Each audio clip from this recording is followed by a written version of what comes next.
बिस्मिल्लाहिर्रहमानिर्रहीम। अस्सलाम वालेकुम पाकिस्तान। नाजरीन, आप देख रहे हैं आवाज़ बहावलपुर न्यूज़ चैनल और मैं हूं आपका मेज़बान अहमद महमूद। नाजरीन, जैसा कि आप सब जानते हैं कि हम आप लोगों के लिए आज की शख्सियत प्रोग्राम लेकर आया करते हैं। आज मैं हारूनाबाद में मौजूद हूँ। आज मैं आपको जिस शख्सियत का तारुफ़ करवाने जा रहा हूँ, आप बिज़नेसमैन हैं। हमारे साथ मौजूद हैं मोहम्मद आसिफ इजाज़ साहब। आप जनरल सेक्रेटरी हैं गला मंडी हारूनाबाद के। आज हम गला मंडी की डेवलपमेंट के हवाले से बात करेंगे और गला मंडी के क्या मसाइल हैं, आप जनरल सेक्रेटरी मुंतखब होकर क्या डेवलपमेंट करवा रहे हैं। तो आइए आसिफ साहब से बात करते हैं, मुलाकात करते हैं। अस्सलाम वालेकुम जनाब। जी वालेकुम अस्सलाम। कैसे हैं सर आप? जी अल्हम्दुलिल्लाह, अल्लाह का करम है, तो है ठीक अल्हम्दुलिल्लाह। जनाब, आपने बिज़नेस का आगाज़ कब किया? बिज़नेस का आगाज़ पाकिस्तान बनने के फ़ौरन बाद ही मेरे दादाबू ने किया था। उसके बाद मेरे वालिद साहब आ गए हैं इस पीढ़ी में, उसके बाद मैंने इसको ज्वाइन किया है। अच्छा, हाँ जी। बिज़नेस का शौक़ आपको ख़ुद था या वाले साहब ने कहा कि बिज़नेस करना है? नहीं, वालिद साहब से। मैं पढ़ना चाह रहा था लेकिन वालिद साहब, पीछे भाई कोई नहीं था, दो भाई बाहर थे। अच्छा। इसकी वजह से उन्होंने कहा नहीं, आप कारोबार पे आ जाएं, आप कारोबार संभालें। तो मैं फिर कारोबार में आके ज्वाइन कर लिया। ठीक। अच्छा सर, ये वकला सबान के इलेक्शन होते हैं और गला मंडी का जो इलेक्शन होता है वो किस तरह का होता है? प्रोसेस के हवाले से हमें बताइएगा। प्रोसेस यहाँ पर 17 रुकनी कैबिनेट बनती है। जी सर। बाई वोट इलेक्ट करते हैं उसको, यानी कि जितने भी गला मंडी के वोट हैं वो उन 17 बंदों को डाले जाते हैं। दो 17 बंदे टॉप पर आते हैं, वो कैबिनेट बन जाती है। फिर वो अपना सदर और सेक्रेटरी का चुनाव करते हैं। अच्छा, ठीक। आप माशाल्लाह जनरल सेक्रेटरी बन गए हैं। जी। अपने दोस्त अहबाब का किन अल्फाज में शुक्रिया अदा करेंगे? जी, मैं अपने दोस्त अहबाब और मंडी के तमाम आर्थियान का शुक्रगुज़ार हूँ कि उन्होंने हम पर एतमाद किया और हमें उन्होंने जो ज़िम्मेदारी सौंपी है, हम कोशिश करते हैं कि उनको अच्छे तरीके से, एहसन तरीके से निभाया जाए। ठीक हो गया। अच्छा, बतौर जनरल सेक्रेटरी आपने इस गला मंडी को लेकर क्या प्रोजेक्ट्स किए हैं, कोई डेवलपमेंट करवाई है? जी, हमारा पहला मनसूबा तो यही था कि हमने ये गला मंडी में जो बिजली की तारें थीं, ये फड़ के ऊपर आती थी। अच्छा। जिससे वो बाज़ औक़ात स्पार्क करके गला मंडी में आग लग जाती थी। काफ़ी नुकसान, करोड़ों का नुकसान होता था। अच्छा। लेकिन ये पिछले साल हमारे जो नूरुल हसन तनवीर साहब MNA साहब थे जी, उनकी काविशों से, और चौधरी मज़हर इकबाल, मैं उनका नाम लेना ज़रूरी समझूंगा कि जिनकी काविश हो उनको ज़िक्र ज़रूर करना चाहिए। बिल्कुल। उन्होंने हमारा इस काम में साथ दिया और ये तारें हैं जो इनके पोल्स को गला मंडी की दुकानों के आगे ले गए हैं और फड़ को महफूज कर दिया गया है, ताकि जो आग लगने का सिस्टम, बिजलियाँ तारें स्पार्क होकर लगती थी, आग लगती थी, उससे निजात हमें मिल गई है। ये मैं जो नूरुल हसन तनवीर और डॉक्टर मज़हर इकबाल साहब दोनों का शुक्रगुज़ार हूँ कि उन दोनों ने इस काम में हमें भरपूर ताउन किया है हमारा। ठीक। और गला मंडी के क्या मसाइल हैं जिन पे आपका फोकस हो कि आप अपने इस टेन्योर में इसको हल कर जाएं? जी, गला मंडी में ये एक तो सबसे बड़ा प्रॉब्लम, ये सीवरेज हमारा इधर नाकारा हो चुका है।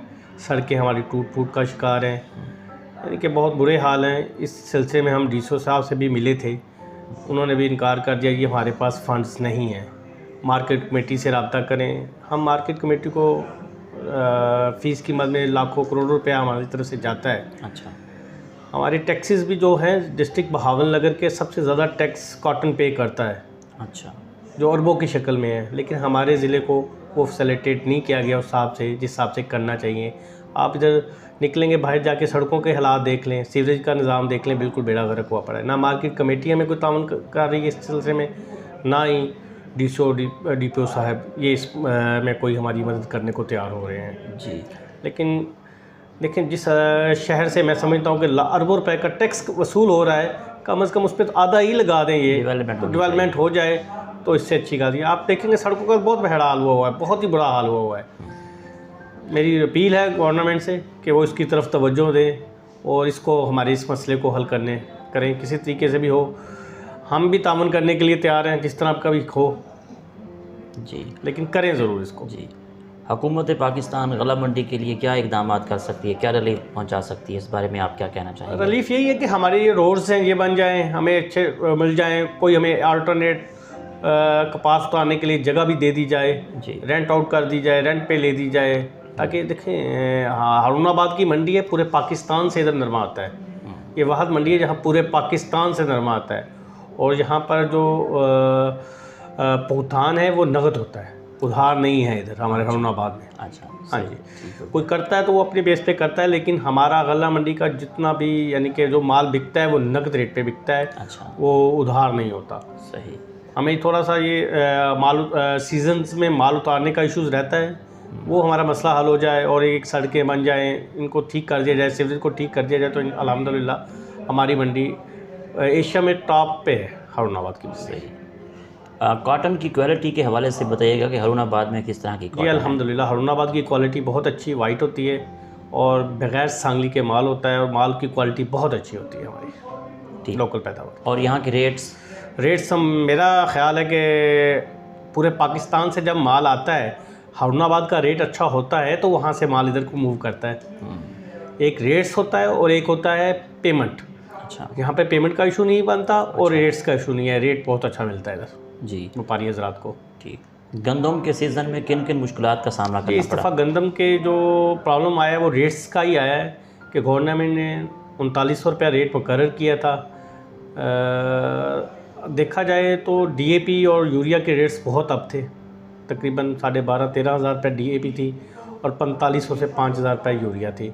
ज़मींदार ने जब ये ख़र्चे किए हैं और पेस्टिसाइड्स के रेट्स भी ज़्यादा हैं, जब ज़मींदार ने ये ख़र्चे किए हैं तो ज़मींदार को गंदम 2700-2800 भेज के नुकसान होता है। अगर चलें 2700-2800 रुपये गंदम लेनी थी तो फिर गवर्नमेंट्स को चाहिए कि ये डीएपी और यूरिया के रेट्स और पेस्टिसाइड्स के रेट्स को कम से कम आधा आधा कर दें ताकि ज़मींदार को रिलीफ तो मिले। और इस दफ़ा तो वैसे भी ज़्यादा बारिशें हो गई हैं, हमारा तहसील हारूनाबाद सबसे ज़्यादा डैमेज हुआ है। हमारी फसल तकरीबन 80% समझ लें ख़त्म है इधर हारूनाबाद में जी। और हम हुकूमत से मुतालबा करते हैं कि हमें तहसील को आफज़दा करार दिया जाए और हमें रिलीफ दिया जाए ताकि ये ज़मींदार जो गंदम का नुकसान खा के बैठे हैं और अब ये बारिशों ने नुकसान कर दिया है, इससे ज़मींदार को बहुत ज़्यादा नुकसान हुआ है जो ना तलाफ़ी है। जी, आखिर में सुनने वालों को, देखने वालों को, अपने दोस्त अहबाब को बतौर जनरल सेक्रेटरी आपका क्या पैगाम है?